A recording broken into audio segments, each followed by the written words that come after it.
चलिए आज बात करते हैं मैन्युफैक्चरिंग के बिल्कुल मरकज की, यानी कॉस्ट अकाउंटिंग की। हम देखेंगे कि वो कौन से जरूरी टूल्स हैं जो किसी भी बिजनेस को अपनी लागत पर काबू पाने और सही फैसले करने में मदद देते हैं। और ये सारी मालूमात हमारे सोर्स मटेरियल से ली गई हैं। जरा इस तस्वीर को देखिए, हजारों छोटे बड़े पुर्जे, सैकड़ों पेचीदा मराहिल। किसी भी मैन्युफैक्चरर के लिए सबसे बड़ा सवाल हमेशा यही होता है कि इतनी सारी चीज़ों को मिलाकर एक फाइनल प्रोडक्ट बनाने की असल लागत क्या है। आज हम इसी चैलेंज को समझने की कोशिश करेंगे। तो आइए इस सफर को शुरू करते हैं और सबसे पहले इस मसले को समझते हैं जिसे हल करने के लिए कॉस्ट अकाउंटिंग का निज़ाम बनाया गया है। तो असल मसला यह है कि खाम माल को एक प्रोडक्ट में बदलना कोई आसान काम नहीं है। ये एक बहुत पेचीदा अमल है। इसमें मटेरियल लगता है, लोगों की मेहनत यानी लेबर लगती है, और फिर ओवरहेड के अखराजात होते हैं। तो सवाल ये उठते हैं कि कोई कंपनी इन सब की मनसूबाबंदी कैसे करे, प्रोडक्शन के दौरान इन पर नज़र कैसे रखे, और सबसे अहम ये कैसे यकीनी बनाए कि सारा काम ठीक से हो रहा है। अब इस पेचीदगी से निपटने के लिए हर बिजनेस को एक प्लान की ज़रूरत होती है, एक मालियाती ब्लूप्रिंट की। ये ब्लूप्रिंट प्रोडक्शन शुरू होने से पहले बनाया जाता है और यही पूरे अमल के लिए एक मेयार, एक स्टैंडर्ड सेट करता है। और इस ब्लूप्रिंट की बुनियाद होती है स्टैंडर्ड कॉस्ट पर। जैसा कि हमारा सोर्स बताता है, ये वो मुतवक्का लागतें हैं।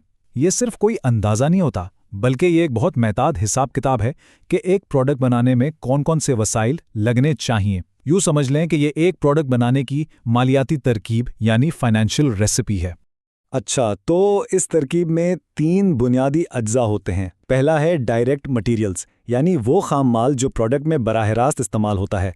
दूसरा है डायरेक्ट लेबर, यानी वो लोग जो उसे अपने हाथों से बनाते हैं।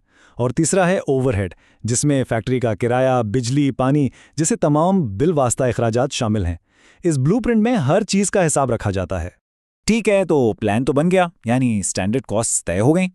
लेकिन जब काम शुरू होता है तो फैक्ट्री में असल में क्या हो रहा है, उसे कंपनियां ट्रैक कैसे करती हैं? उसके लिए 2 बड़े इन्वेंट्री सिस्टम्स इस्तेमाल होते हैं।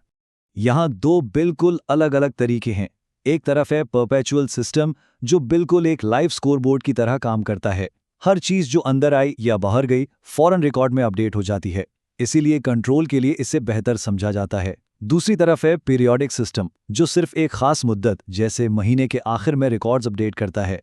इसे ठीक से चलाने के लिए बहुत ज़्यादा निगरानी की ज़रूरत पड़ती है। अब आते हैं इस पॉइंट पे जहां से असल कहानी शुरू होती है। हमने प्लान की बात की, यानी स्टैंडर्ड कॉस्ट्स, और फिर हमने हकीकत को ट्रैक करने की बात की। अब वक्त है इन दोनों को आमने सामने लाने का। यहीं से मैनेजर्स को वो बसीरत मिलती है जिसकी उन्हें तलाश होती है। और ये है वो नुक्ता जहां सब कुछ आकर मिलता है, एक बहुत ही सादा लेकिन नाकाबिले यकीन हद तक ताकतवर फॉर्मूला। असल लागत में से मियारी लागत को माइनस कर दें तो जो जवाब आता है वो है वेरिएंस। सिर्फ ये एक नंबर मैनेजर को बहुत कुछ बता देता है, क्या हमने प्लान से ज्यादा खर्च किया या कम। यहीं से असल तहकीक का आगाज होता है। लेकिन याद रखें, ये डेटा सिर्फ तभी काम का है जब ये काबिल एतमाद हो। हमारे सोर्स टेक्स्ट का ये जुमला बहुत अहम है कि वेरिएंस डेटा की इफादियत उसके बुनियादी निज़ाम और बरवक्त तैयारी पर मुनहसर है। मतलब अगर आपके नंबर्स ही गलत हैं या वो इतनी देर से मिलें कि वक्त गुजर चुका हो तो वो बिल्कुल बेकार हैं। आप पिछले महीने के मसले को आज ठीक नहीं कर सकते। तो इस सारी मेहनत का आखिर फ़ायदा क्या है? ये सारी मालूमात मैनेजर्स के लिए काम की बसीरत में कैसे बदलती हैं? अहम बात यह है कि इसका मकसद किसी पर इल्ज़ाम लगाना नहीं, बल्कि अपने अमल को, अपने प्रोसेस को बेहतर बनाना है। तो मैनेजर्स इन वेरिएंस रिपोर्ट्स को इस्तेमाल करके बिल्कुल ठीक उस जगह की निशानदेही करते हैं जहां मसला आ रहा है। वो देखते हैं कि फ़र्क क्यों आया, क्या कोई मशीन ठीक काम नहीं कर रही, या शायद किसी खाम माल की कीमत अचानक बढ़ गई है। इससे वो बरवक्त फैसले कर पाते हैं और अपने काम को मज़ीद बेहतर बना सकते हैं। ये सज़ा का नहीं, बल्कि मुसलसल बेहतरी का निज़ाम है। और ये हमें हमारे आखिरी और शायद सबसे अहम सवाल पर लाता है। हमने देखा कि जब खर्च ज़्यादा हो तो उसकी तहकीक होती है, लेकिन इस मुआफ़िक वेरिएंस का क्या, यानी जब आपने प्लान से कम खर्च किया हो, क्या ये हमेशा एक अच्छी चीज़ है? ज़रा सोचिए, क्या हो अगर पैसा इसलिए बचा कि सस्ता और घटिया क्वालिटी का मटेरियल इस्तेमाल किया गया, जो बाद में ग्राहकों के लिए मसाइल पैदा कर सकता है। ये सवाल हमें याद दिलाता है कि कॉस्ट अकाउंटिंग सिर्फ नंबर्स का खेल नहीं है, बल्कि ये समझदारी से पायदार कारोबारी फैसले करने का नाम है।